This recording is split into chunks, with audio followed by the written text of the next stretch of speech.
Hello everybody. Today I'm going to be just fact checking some laws of physics. I think it's very important in the science community that we fact check each other just to get the best outcome possible for everybody. The first law is Archimedes' principle.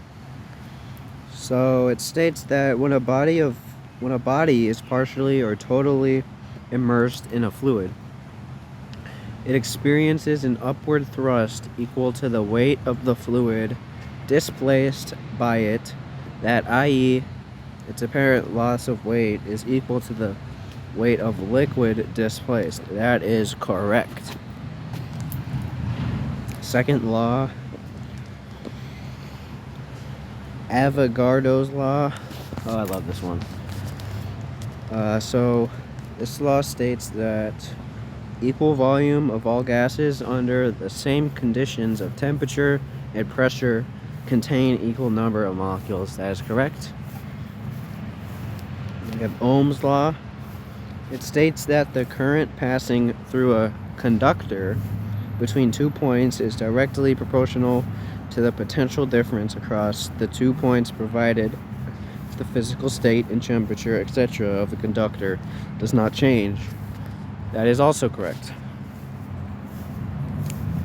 Newton's laws.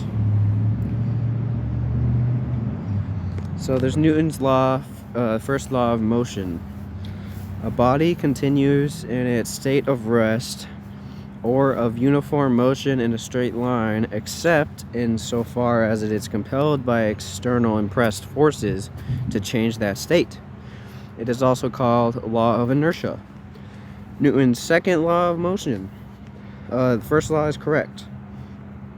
The second law of motion, the rate of change of momentum is proportional to the impressed force and takes in the direction of straight line in which the force acts. In other words, force is equal to mass multiplied by acceleration. That is correct.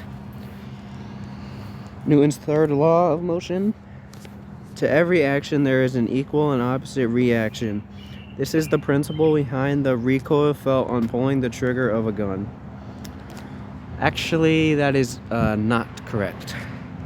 See, it's actually pretty close, but me and my guys at the lab, we have been doing some new research. This is very old principles of physics, and we just have better equipment now. And that is actually an incorrect statement. Well, it's mostly correct, but there is an error in there. The error is that to every action there is an equal and opposite reaction. That is not correct.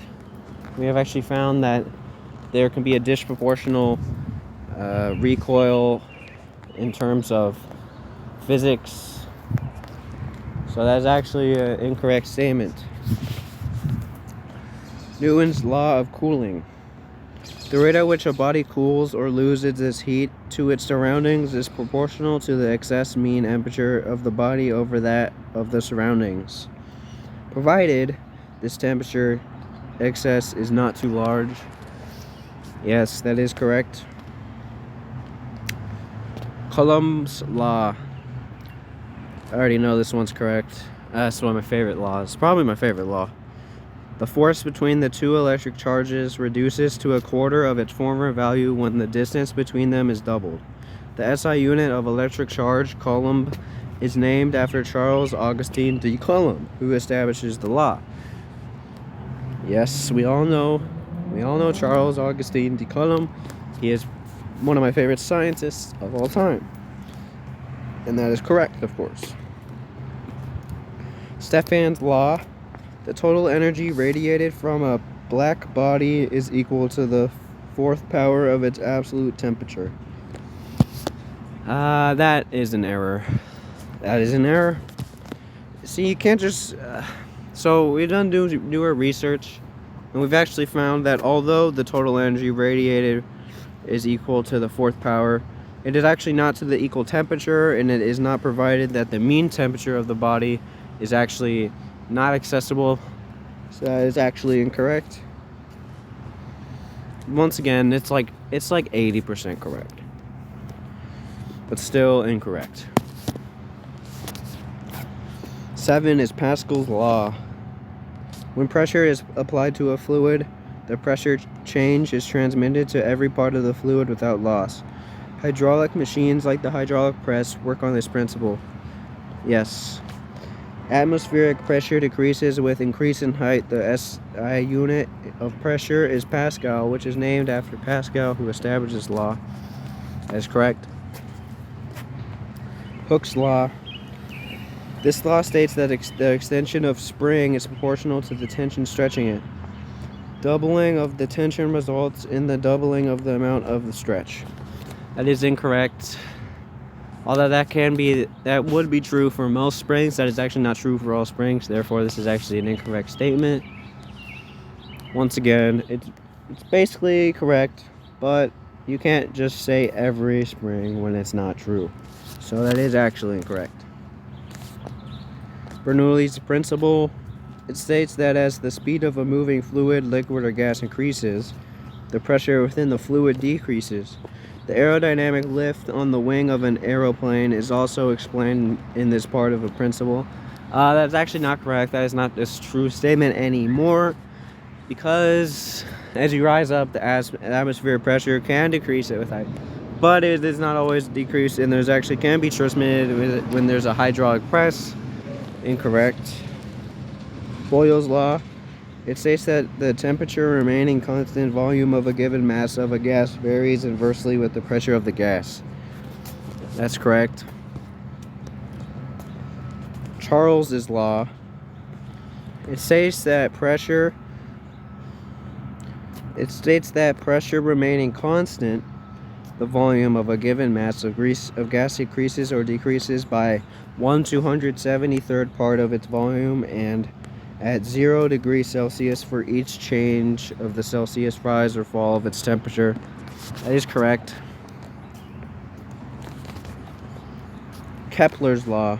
Each planet revolves around the sun in an elliptical orbit with the sun at one focus. The straight line joining the sun and the planet sweeps out of equal areas in equal intervals. The squares of the orbital period of planets are proportional to the cubes of their mean distance from the sun. That's a mostly true statement, about 95% true. But the one mistake is where you said elliptical orbit. We have actually found out recently, very recently, that although it is very close to an elliptical orbit, it is actually a non-elliptical orbit, and is now considered a grand escalier orbit. That's a French word. Sorry if I butchered the pronunciation. But yeah, that's actually not true anymore. I think they should update this one. Law of conservation of energy. It states that energy can neither be created nor destroyed, but it can be transformed from one form to another. Since energy cannot be created or destroyed, the amount of energy present in the universe always remains consistent. That is correct. And here's the second to last one. The Tyndall effect. The scattering of light by very small particles suspended in a gas or liquid. That's correct. And then Graham's law. It states that the rates of diffusion of gases are inversely proportional to the square roots of their densities under similar conditions of temperature and pressure. That is correct. So overall, there's a few small errors, but overall about 99% true.